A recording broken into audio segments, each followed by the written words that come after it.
Olá, muito bom dia, sejam muito bem-vindos a mais uma edição do Perspectivas aqui no SBT News. Hoje, como vocês já conseguem acompanhar aqui, a gente recebe no nosso estúdio do SBT News o presidente do PSDB, Marconi Perillo, que já foi governador de Goiás, né? Perillo tem agora o desafio de encontrar um caminho para o PSDB, partido que já governou o país por 8 anos, e aí tem visto o tamanho do partido reduzir consideravelmente. Por isso, nessa conversa, nós vamos falar bastante sobre esse assunto, sobre as eleições municipais, oposição ao governo Lula e também a tragédia do Rio Grande do Sul. Presidente, muitíssimo obrigado pela presença aqui no nosso estúdio. É com muita satisfação que a gente começa essa entrevista agora. Obrigado pelo convite. Obrigado a todos os telespectadores e também internautas que nos acompanham aqui nessa entrevista. É um prazer falar com vocês. Presidente, o presidente Lula escolheu o Paulo Pimenta para coordenar e comandar o Ministério Extraordinário, né, em relação à reconstrução do Rio Grande do Sul. O estado que é governado por Eduardo Leite, do seu partido, PSDB, o senhor sentiu, como é que o senhor viu essa indicação? Qual foi a avaliação que o senhor faz? O senhor avalia, teve uma polarização em relação a essa questão dessa tragédia, na sua avaliação? Bom, eu preciso fazer alguns comentários aqui a respeito desse tema. Primeiro deles, nós estranhamos no início o fato de o presidente não ter conversado com o governador, alinhado com ele essa questão da autoridade que foi criada para apoiar a reconstrução do Rio Grande do Sul. Eu também achei meio estranho o próprio ato em si, num momento de tragédia, de muita tristeza, muita angústia e de incertezas. Parecia que estavam comemorando uma grande vitória, um gol, muitas risadas no palanque. Quem viu o governador percebeu um governador extremamente conciso, um governador recatado, sério, porque o momento no Rio Grande do Sul não é para brincadeira, né? Então achei que aquela cerimônia toda era meio desnecessária, não precisava daquilo. Você quer anunciar a presença de uma autoridade para ajudar um Estado em dificuldades extremas, com tanta gente em luto, com tanta gente sem abrigo, sem casa, sem perspectiva, sem emprego. Não precisava daquilo, bastava ir numa cerimônia simples, estou trazendo para cá o ministro tal, para poder ajudar. Mas, de qualquer maneira, a gente tem que agradecer também o fato de que todo o Brasil está direcionando seus esforços, seus pensamentos, suas orações para o Rio Grande do Sul. É incrível o quanto o brasileiro é solidário, quanto o brasileiro se preocupa com os irmãos. E eu fico pensando assim, o Rio Grande do Sul lá atrás, no século XIX, pensou numa separação do Brasil, quer dizer, com aquela guerra, a guerrilha que houve lá naquela época, separatista. O Rio Grande do Sul queria se emancipar, a Revolução dos Farrapos, né? E hoje o Rio Grande do Sul percebe o quanto é importante a unidade brasileira, né? O Brasil inteiro está lá apoiando o Rio Grande do Sul nessa fase difícil, dramática. É importante que o governo federal esteja junto, que todos os municípios estejam unidos, o governador tem feito um esforço extraordinário, mas assim, é mais importante que as coisas aconteçam. Foi anunciado um aporte de 50 bilhões e, pelo que eu soube, 47 bilhões em empréstimo. O Rio Grande do Sul já é, historicamente, um dos estados mais comprometidos com dívidas do país. O Rio Grande do Sul deve cerca de 98 bilhões de reais. Não são dívidas contraídas pelo Eduardo Leite, por outros governadores no passado. E agravado pela crise previdenciária muito forte. Então, se vai se ajudar o Estado na reconstrução, é preciso aporte a fundo perdido, porque o Estado não tem dinheiro para arcar com operação de crédito. Então, toda ajuda é importante, mas é mais importante ainda que essa ajuda seja uma ajuda para valer mesmo, porque não é o governador que está precisando de ajuda, é o povo do Rio Grande do Sul, é o Estado grandioso. Eu sempre digo, quando vou ao Rio Grande do Sul, quando falo sobre o Rio Grande do Sul, que os gaúchos são os bandeirantes do século XX. O papel que os bandeirantes desenvolveram no passado, rumo a Goiás, ao Paraná e a tantos outros lugares, foi o papel que os bandeirantes gaúchos desenvolveram e desempenharam no século XX, buscando terras distantes como Goiás, Mato Grosso do Sul, chegando a Rondônia, Roraima, enfim, os gaúchos foram para essas terras todas e foram fundamentais na construção do agro desenvolvido e tecnológico que a gente tem hoje. O senhor acredita, então, o senhor fez uma crítica em relação a esse dinheiro que foi anunciado pelo governo federal de 50 bilhões. Qual seria a alternativa na sua avaliação? Não, eu não fiz crítica ao dinheiro, eu fiz crítica à forma. A forma como ele vai ser... O que eu estou falando em empréstimo. O Estado do Rio Grande do Sul precisa desse dinheiro, até mais do que isso. Mas isso não pode chegar em termos de empréstimo, porque o Estado já tem uma dívida muito grande, como eu disse. Precisa ser a fundo perdido. O Congresso Nacional, acho que está inteiramente pronto para ajudar, como o Supremo Tribunal, as outras instituições, e o governo federal precisa compreender que lá a gente vive um estado de guerra. O estado foi detonado, destruído pelas enchentes. E é preciso que haja um esforço na reconstrução. E não é uma coisa pequena. Você tem que reconstruir casas, você tem que criar cidades novas, tem que reconstruir hospitais, escolas, pontes, estradas. Quer dizer, é uma loucura. É preciso ter também apoio ao pequeno, médio e grande empresários, porque todos eles também tiveram um comprometimento enorme em suas atividades econômicas. A agricultura também, né? 70% da produção de arroz do Brasil, que o Brasil consome, vem do Rio Grande do Sul. E essas plantações, assim, a colheita já tinha sido feita, mas agora, para as novas produções, para as produções que estavam por vir aí, provavelmente deve ocorrer um prejuízo e isso deve equalizar reverberar, na verdade, em todo esse cenário econômico do Rio Grande do Sul. Quando eu falo em pequeno, médio e grande empresários, eu também estou me referindo ao agro. O agro foi muito afetado no Rio Grande do Sul. E é verdade o que você está dizendo. O Rio Grande do Sul contribui com 70% da produção nacional de arroz, além de outros produtos importantes que são trazidos de lá para o consumo no Brasil inteiro. Então é preciso ter todo um arcabouço de políticas públicas e econômicas com vistas a apoiar esse pequeno médio. E o pior de tudo é que há um ciclo vicioso. Se a economia patina, se a economia para por conta de tudo o que aconteceu, você também não tem arrecadação de ICMS. A arrecadação de ICMS de energia, de telecomunicações, de combustível também cai. Então, assim, é um drama, porque o governo precisa desses impostos para pagar folha de pagamentos, por exemplo. E imagina assim, a redução da atividade econômica acaba se transformando num transtorno enorme para o estado do Rio Grande do Sul. Presidente, o senhor teme que a presença do ministro Paulo Pimenta nesse cargo atrapalhe esses trabalhos ali de reconstrução do Estado, que haja uma contaminação política nesse cenário? Eu espero que não. Espero que seja exatamente o contrário. Até porque isso seria desastroso para o próprio governo federal, seria desastroso para o Rio Grande do Sul. Eu espero que haja uma sintonia fina entre a autoridade de apoio à reconstrução e o governador, que é o líder legítimo, constitucionalmente eleito pelo voto popular, é a maior liderança do Estado. Então, eu sinceramente espero que não haja qualquer tipo de contaminação e que não transformem essa tragédia num palanque político. Acho que o bom senso prevalecerá.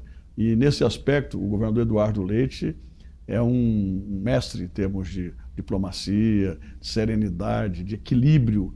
O Brasil está precisando muito de gente equilibrada, de gente sensata. E o Eduardo Leite é um dos exemplos do que a gente precisa no Brasil. Serenidade, equilíbrio, firmeza para tomar as decisões certas. Presidente, vamos falar agora um pouco sobre eleições. O PSDB, que minguou nos últimos anos, se a gente for avaliar, né, tem elegido cada vez menos deputados, senadores também. Na última janela partidária caiu de 531 para 345 prefeitos, né? Queda de 35%. Por que o partido tem perdido tantos prefeitos assim? Olha, eu diria que o PSDB é um sobrevivente. Nós tivemos o governo federal até 2002, ou seja, já se vão 22 anos que nós deixamos o governo federal com o Fernando Henrique. Os 8 anos dos nossos governos foram tão marcantes que nos deram longevidade na vida pública brasileira, no contraponto ao PT. Até porque o PSDB sempre foi um partido muito coerente. O PSDB sempre se posicionou contra o PT, contra o lulopetismo, e Mas o que nos fez sobreviver? Além do legado do FHC, Plano Real, medicamentos genéricos, lei de responsabilidade fiscal, lei Candir, que deu suporte ao que o agro é hoje, o Fundef, telefone na mão de cada brasileiro, quer dizer, essas coisas todas foram fundamentais para a modernização e para o crescimento do Brasil. Mas, além disso, nós governamos, ao longo do tempo, desde a redemocratização, 18 estados brasileiros. Estados como São Paulo, nós tivemos 7 governos, em Goiás, 4 governos, no Ceará, 5 governos, em Minas, 4 governos, e por aí vai. E esses governos locais, regionais, foram muito eficientes. E isso fez com que o PSDB se mantivesse com candidaturas à presidência da República até 2018. Desde a redemocratização e a primeira eleição para a presidência em 89, o PSDB nunca tinha ficado fora do pleito nacional, da disputa nacional. E em 22 nós tivemos a primeira eleição com o PSDB fora. E isso foi um erro crasso, foi um equívoco enorme não ter candidato a presidente da República, porque os nossos candidatos sempre foram muito preparados e sempre apresentaram alternativas factíveis, viáveis ao Brasil, longe da polarização, mas apresentando coisas consistentes. O fato de termos feito vários governos e também capitais, se a gente contar prefeitura de capitais e governos estaduais, nós tivemos influência forte em 24 estados brasileiros. No Piauí, por exemplo, nós nunca tivemos governo, mas tivemos várias administrações na prefeitura de Teresina, que foram administrações que marcaram a história de Teresina, e por aí vai. Isso foi um diferencial para nós. Nós chegamos a esse número aí de 13 deputados federais, 18 se a gente contar a federação, por conta de erros nossos mesmo, de equívocos nossos. Faltou planejamento, faltou estratégia, faltou candidatura à presidência, faltou um plano para o Brasil. Isso não vai acontecer daqui para frente.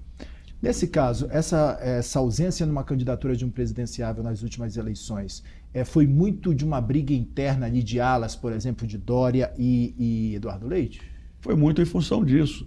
Houve uma prévia para que o Dória fosse candidato a presidente. Depois não deixaram, segundo o Dória, não deixaram ele ser candidato, mas por conta da política de São Paulo. Eu queria que depois que o Dória desistiu, que o Eduardo Leite voltasse a ser candidato a presidente. Era legítimo que ele fosse. Mas o partido não deixou que ele fosse candidato, porque priorizaram a eleição de São Paulo. O PSDB de São Paulo queria o apoio do MDB, e aí fizeram um acordo para que o MDB tivesse o candidato à presidência, que era Simone Tebet, e o PSDB tivesse o governo de São Paulo. Esse foi um erro extremamente grande e nos custou muito caro. Isso não vai acontecer. Nós teremos candidato à presidência em 26, teremos palanques regionais fortes com candidatos ao governo, ao Senado, e nessa eleição agora nós já temos pelo menos 10 pré-candidatos a prefeituras de capitais, candidatos importantes. Já temos cerca de 1.200 candidatos a prefeituras e cerca de 800 candidatos a vice-prefeituras.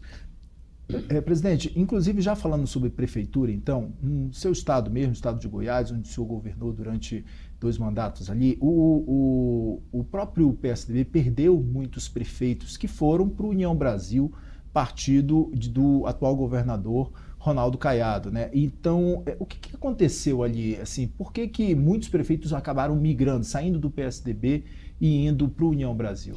Esse fenômeno não acontece só lá. Isso acontece onde os governadores estão no poder, mandam, né? Em São Paulo, por exemplo, o que aconteceu com o PSDB foi o fato de a gente ter perdido o governo.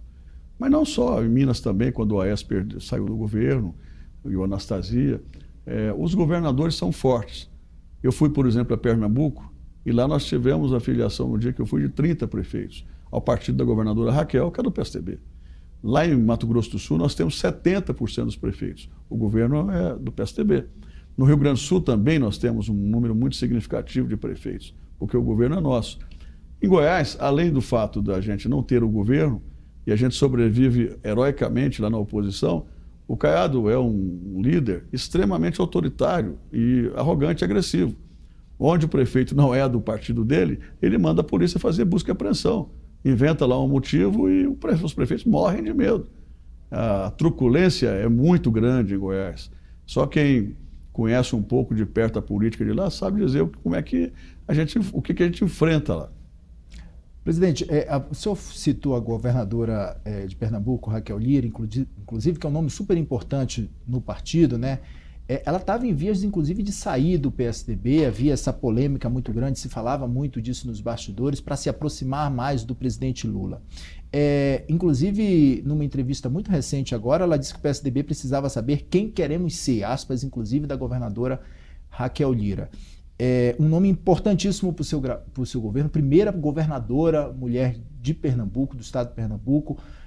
Como é que o senhor avalia esse cenário com essas tratativas com a governadora Raquel Lira? Eu passei 2 dias em Pernambuco e tive várias conversas com a governadora Raquel, que, aliás, fez um ano difícil, que foi o ano passado, de muitas reformas, de muito enxugamento, de muita austeridade fiscal.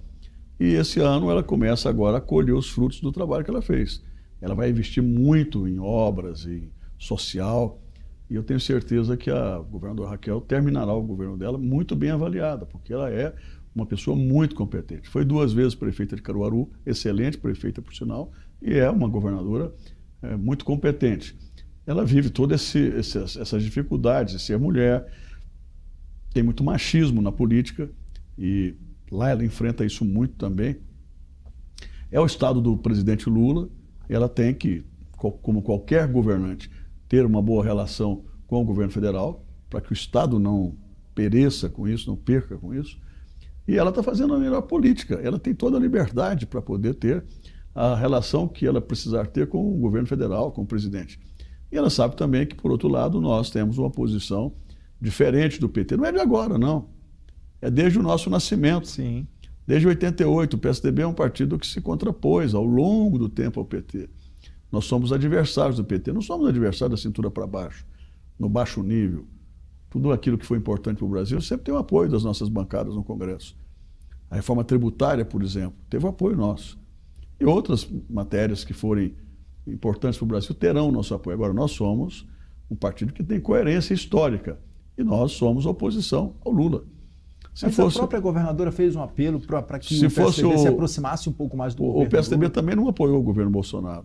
Nós não ganhamos com eles. No dia que a gente ganhar a eleição para presidente, nós vamos formar o nosso time, ou com um candidato nosso, ou com alguém que a gente apoiar. A governadora Raquel tem feito apelo, sim, para que o PSDB fique se aproxime mais independente.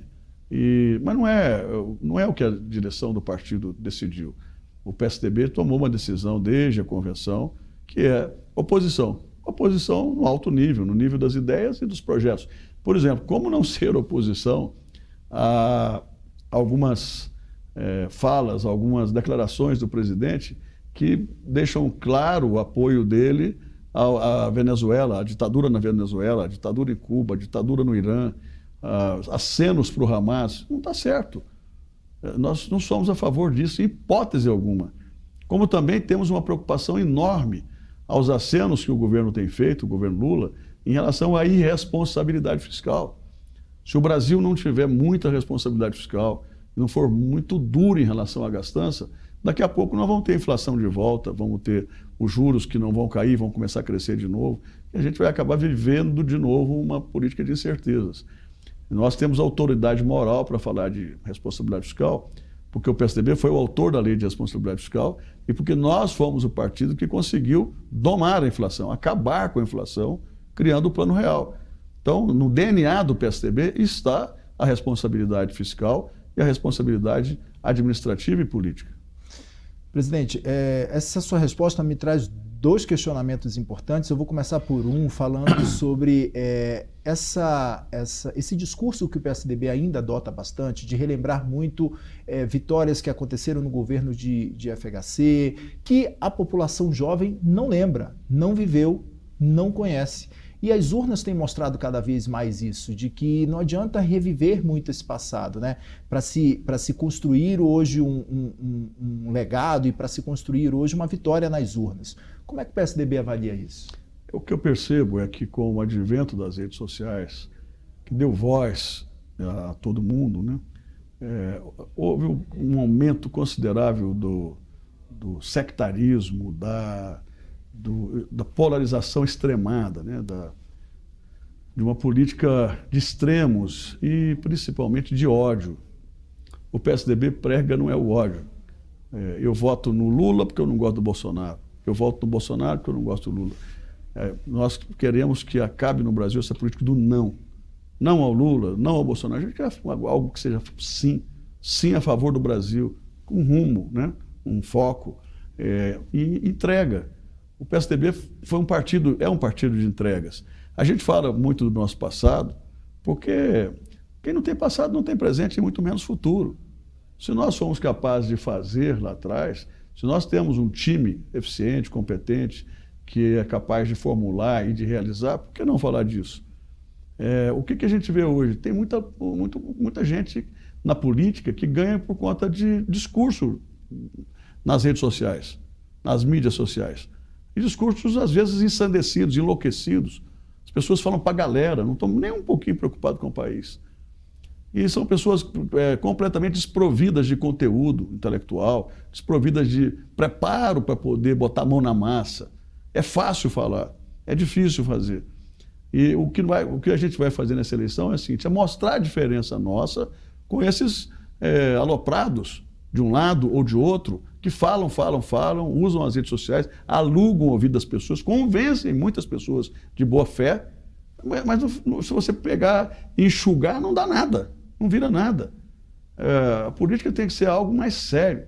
Lugar para gente que gosta de fazer teatro, ou que gosta de ser artista, é na televisão, é no teatro ou no circo.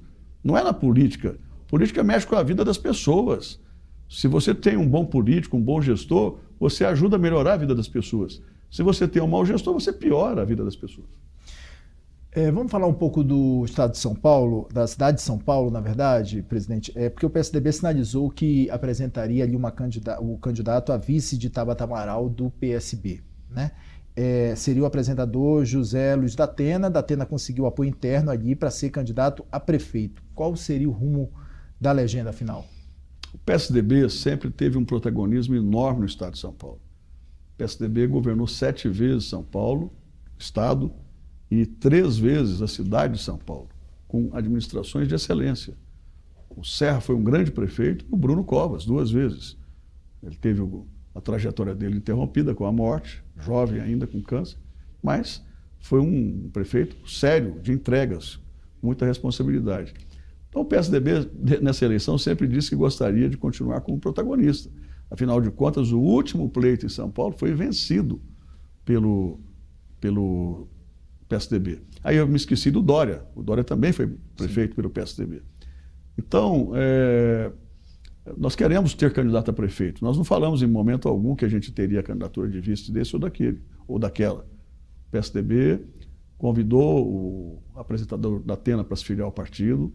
Ele, depois que se filiou, disse que gostaria de ser candidato a prefeito. Nós o convidamos e demos a ele todo o nosso apoio para que ele lance a candidatura dele agora, a pré-candidatura, comece a preparar o plano de governo e comece a se reunir com as pessoas da cidade para discutir o futuro de São Paulo. O PSDB tem candidato a prefeito de São Paulo e esse pré-candidato é o Datena. Agora, presidente, o senhor traz o nome de Datena aqui, e a gente sabe que Datena já não é de hoje, assim, já flertou com o Bolsonaro, flertou com o Lula ali, né? O PSDB é o seu 11º partido, né? Qual a garantia que se tem ali de que realmente ele vai ser o nome da legenda agora? Eu estive com ele na última sexta-feira e ele me disse que é candidato a prefeito, que quer ser candidato, que quer devolver a São Paulo, que São Paulo deu a ele. E me disse mais, olha, eu já estou com 67 anos e essa é a minha última oportunidade de ter protagonismo e de ajudar a minha cidade. Portanto, eu serei candidato. Foi o que ele me disse. Eu tenho que acreditar na palavra dele. Entendi. Presidente, recentemente o PSDB lançou a 3ª edição daquele documento Farol da Oposição, né? E como é que o partido avalia seguir nessa frente de oposição diante de um Congresso tão minguado de parlamentares ali, né? Dos 81 senadores, só tem 1 senador. Dos 513 deputados, só há 13 deputados do PSDB. Como conseguir mapear tudo isso para seguir numa frente de oposição, de fato? O PSDB sempre foi um partido comprometido com ideias, com posições, firmeza nas posições. Quando o PSDB nasceu, ele nasceu com a seguinte frase, com o seguinte slogan: longe das benesses do poder, perto do pulsar das ruas. E é assim que nós estamos nos comportando. Se nós fôssemos um partido que ficasse pulando de galho em galho, nós teríamos apoiado o governo A, o governo B, da extrema-direita, da extrema-esquerda, por conta de ministérios, por conta de emendas, por conta de bobagens.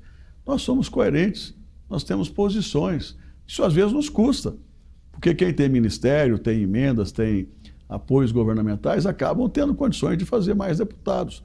Se nós estamos nessa situação é porque nós tomamos uma decisão desde sempre de termos as nossas posições, as nossas ideias e o nosso lugar na política brasileira. O PSDB é um partido importante na política brasileira. Outro dia o próprio presidente da República disse: olha, saudades do tempo em que o PSDB era o protagonista, era quem disputava com ele, né? Porque nós não fazemos política de baixo nível, mas nós temos firmeza naquilo que a gente pensa.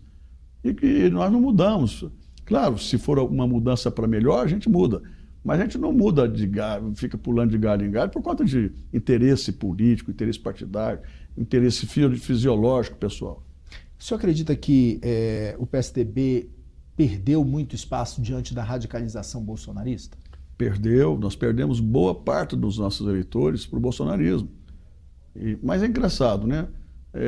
Foi feita uma pesquisa para avaliar os eleitores que não votaram no PSDB em 18, para onde migraram. Em 18, 75% dos eleitores do PSDB migraram para o Bolsonaro. Em 22, essa pesquisa mesmo indicou que quase metade dos eleitores do PSDB migraram para o Lula e quase metade para o Bolsonaro. Então, eu creio que esses eleitores do PSDB ficaram meio sem rumo à medida em que nós não tivemos candidato a presidente em 22. Não tivemos o que apresentar ao Brasil. Se a gente tiver um bom candidato, e teremos em 26, com propostas nítidas, ideias claras sobre o que a gente quer para o Brasil, ancorado no que nós já fomos capazes de fazer, e no time que a gente pode apresentar ao Brasil, com certeza o PSDB voltará a ter força, mas força especialmente por conta de suas convicções, de suas ideias e de suas posições bastante firmes. Presidente, diante desse caminho do meio que o senhor fala bastante aí, de não radicalização, né, e também de não apoio ao governo do PT, que tanto se prega pelo partido, é possível que Eduardo Leite seja o grande nome de um presidenciável? O pré-candidato do PSDB é o Eduardo Leite. Claro que ele vive esse drama todo lá no Rio Grande do Sul. Ele tem que liderar o Rio Grande do Sul na sua retomada, no seu reflorescimento, no seu renascimento, né, depois de tanta tragédia. Claro que eu tenho certeza que o Eduardo vai sair maior dessa crise lá, dessa dificuldade. E ele não vai ter tempo nem para falar em política agora, ele tem que cuidar da reconstrução do Estado dele. Mas eu creio que o Eduardo vai sair bem mais forte e ele continuará a ser o nosso candidato a presidente, a pré-candidato. Qual seria o plano B, caso ele recua? Eu não trato de plano B. Plano A é ele. Entendi. Presidente, agora em relação às eleições agora das prefeituras, né, que teremos esse ano agora, como é que o PSDB está se estruturando diante desse cenário que vocês têm visto cada vez mais, assim, o partido às vezes perder antes mesmo das eleições para outros partidos, como União Brasil, por exemplo, e nas próprias urnas mesmo? Qual a avaliação que o senhor faz? O PSDB terá mais de 1.200 candidatos a prefeituras. Ninguém imaginava que a gente conseguisse chegar a esse tamanho depois de tudo que a gente perdeu. Eu visitei, nesse ano, 21 estados. No mês que vem eu completo o Brasil. E eu tenho hoje um diagnóstico bastante apurado da situação do PSDB no Brasil. E é incrível, as pessoas querem o PSDB, gostam do PSDB. Tem o PSDB como uma grife, como um partido que é desejado por muitos, porque é um partido que não está nos extremos e é um partido que entregou quando pôde, quando esteve no poder. Presidente, o PSDB ainda, o senhor falou bastante, fez uma avaliação, inclusive até reconhecendo que houve uma falha lá em 2000 e nas últimas eleições presidenciáveis, em 2022, para se ter um nome presidenciável para o PSDB. Mas agora o partido continua dividido ali, os bastidores se fala muito disso, de Aécio e Eduardo e Eduardo Leite, né? Há uma divisão dentro do partido. Como vocês estão tratando isso? Não há mais. Havia uma divisão entre Dória e o Leite. Dória saiu do partido. O Aécio apoiou o Leite nas prévias. Aécio e Leite são muito amigos, meus amigos, e entre eles também há uma amizade sincera. Não haverá divisão no PSDB. Haverá unidade. Unidade com cidadania, provavelmente no futuro próximo com solidariedade. Estamos conversando com o PDT. Então é possível que a gente chegue ao final do ano muito mais encorpados do que a gente está hoje. Falando um pouco de Petrobras, presidente, na sua avaliação, essa mudança no comando da Petrobras é uma interferência do presidente Lula? Olha, é incrível como o PT gosta de interferir em tudo que é Estado, né? Estatal. Na nossa época a gente fazia o contrário, nós criamos as agências reguladoras para dar independência às empresas públicas e privadas no Brasil. Essa interferência não começa agora, ela começa quando o governo burlou a lei das estatais para indicação de políticos, de pessoas que não poderiam ser indicados por conta de quarentena. Felizmente agora o Supremo Tribunal Federal modulou essa questão das estatais, quer dizer, o que já está indicado fica, mas daqui para frente não pode mais. Quer dizer, vai ter que obedecer à lei das estatais, que exige muito mais rigor nas indicações para esses empregos que são muito importantes. Mais do que essa mudança na Petrobras, o que me preocupa é exatamente a ingerência do governo nos rumos das estatais brasileiras. Isso pode trazer prejuízos inestimáveis e, além do que, pode voltar a ter escândalos, como nós tivemos no Petrolão, no Mensalão. Tudo que a gente não precisa no Brasil, não quer no Brasil, é que os escândalos voltem, que as estatais comecem de novo a serem tocadas para atender a pequenos grupos, para atender interesses que não sejam interesses de Estado, mas que sejam interesses outros, inclusive interesses ligados à corrupção. Presidente, quero lhe agradecer muito a presença aqui no nosso estúdio do SBT News. O senhor pode fazer as considerações finais, então, sobre o partido, os desafios que o partido tem a partir de agora, diante de umas eleições municipais e também, é claro, nas próximas disputas presidenciais também.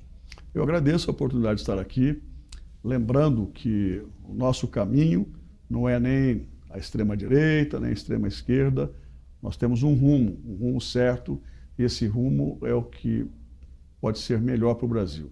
A gente quer o melhor para o Brasil, já demonstramos esse nosso compromisso com o nosso país, independentemente de críticas, se nós somos isso ou aquilo, nós já tivemos aqui experiências bastante benéficas para o país e queremos continuar contribuindo com o Brasil. Obrigado a vocês pela oportunidade. Obrigado. A gente conversou ao longo da edição de hoje do Perspectivas com o presidente do PSDB, Marconi Perillo, que foi governador também de Goiás.